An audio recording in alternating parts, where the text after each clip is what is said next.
Have you heard about the Imam who has stolen the money?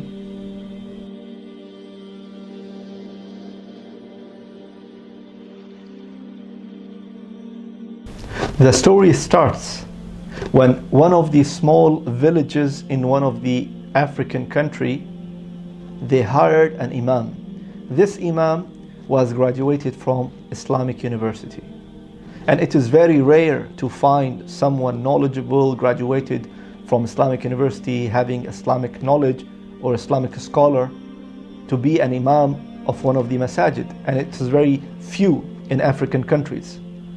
So the people of that village, they decided that every Ramadan, during the 30 days or 29 days of Ramadan, each family should invite this Imam for iftar, for food, as ihtiram, as a respect, as an honor, as hospitality.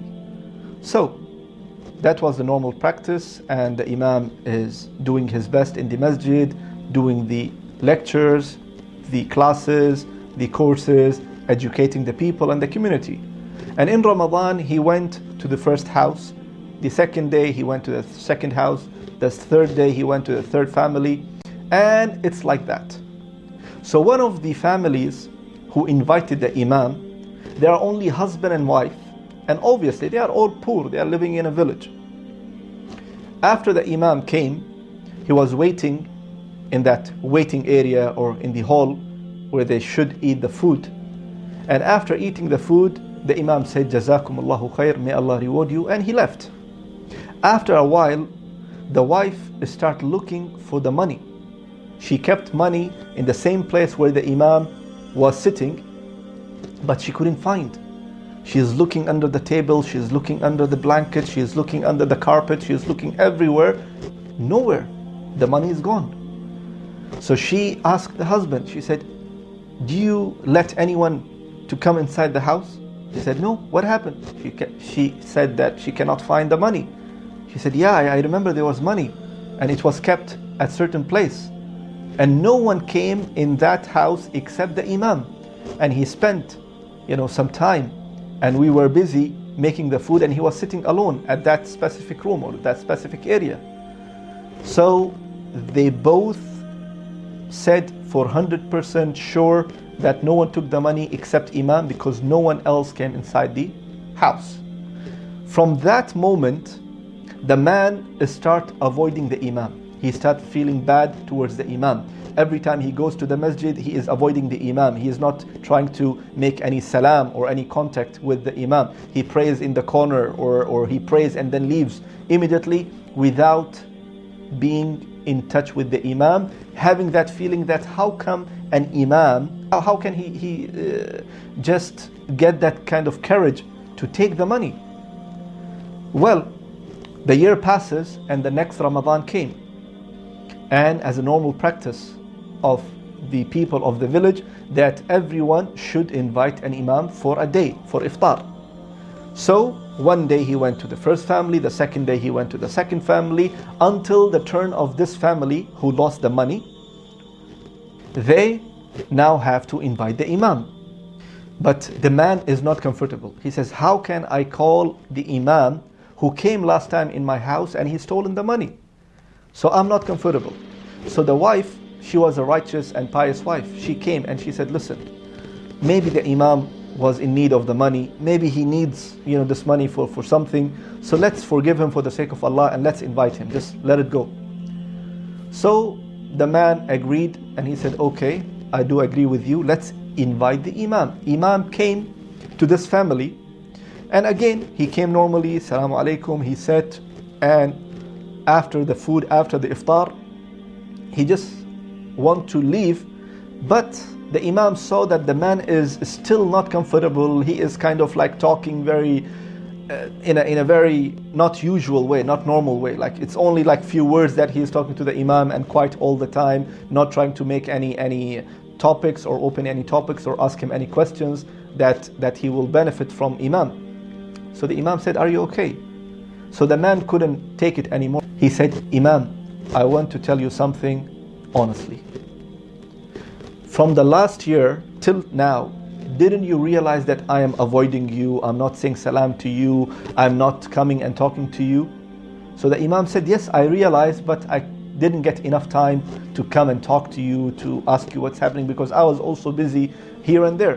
But yes, I did realize that you are kind of not very close to me anymore.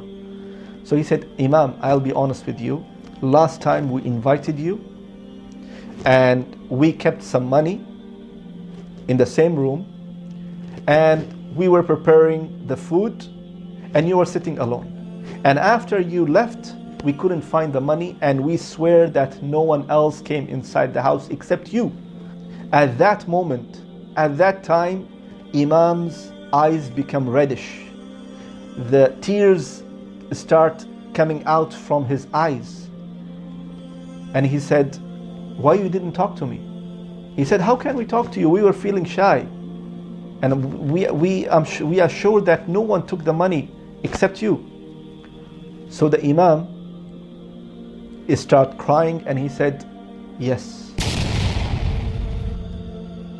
I took the money. At that moment, it was the shocking moment for everyone. For this man and for the wife who's in the other room and hearing the conversation and listening to everything, it was shocking for them. That the Imam is admitting that yes, he took the money. But what the Imam said? The Imam said, I'm not crying because you accused me and you are sure that I took the money. I am crying because of other thing.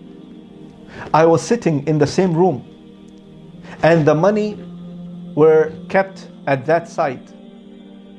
And the wind start blowing and the window is open as it is open right now. And the money start flying everywhere because of the wind. So I got up quickly and I start collecting the money and I was waiting for you when you will come. So I saw in front of me a Quran and I opened the Quran. I kept the money inside the Quran and I closed it and I kept it. The reason I'm crying because for the entire year, none of you opened the Quran and read the Quran. If you just open the Quran and read any verse from it, you would find the money. So I am crying that my own people in this village, they didn't read the Quran for the entire year. I'm not sad because you accused me, but I'm sad that you are completely abandoned the Quran for the next year. And this also, my brothers and sisters, applies to all of us. In Ramadan, we only touch the Quran and read the Quran in the month of Ramadan and on weekly basis or certain occasions. We do not want to be like this person and his wife who abandoned the Quran for the entire year and he was thinking that the Imam took the money. May Allah subhanahu wa ta'ala make it easy for all of us, and may Allah subhanahu wa ta'ala make us among those who read the Quran, recite the Quran, understand the Quran, and ponder upon the Quran and implement the Quran in our life. Ameen ya Rabbil Alameen. Wassalamu alaikum wa rahmatullahi wa barakatuh.